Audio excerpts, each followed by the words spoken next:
आपण जेव्हा भांडी घेतो डीमार्टमधून किंवा दुकानामधून, त्या भांड्यांना असे स्टिकर्स लावलेले असतात दोन्ही बाजून आणि ते स्टिकर्स फार घट्ट बसलेले असतात, काही केल्या निघत नाहीत. त्यातल्या त्यात असे नॉनस्टिक पॅन असतील तर त्यांना घासूही शकत नाही.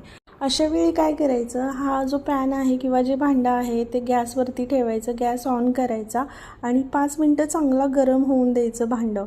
5 मिनटानंतर हे जे स्टिकर आहे हे लूज व्हायला सुरुवात होते, त्याचा जो ग्लू आहे तो लूज होतो आणि मग त्यानंतर आपण आरामशीर हे स्टिकर काढू शकतो. बघू शकता मी अगदी हलक्या हाताने हे स्टिकर पटकन काढून घेणार आहे. इथे हाताला चटका लागण्याची शक्यता असते, पण काळजीपूर्वक करायची प्रोसेस आहे ही.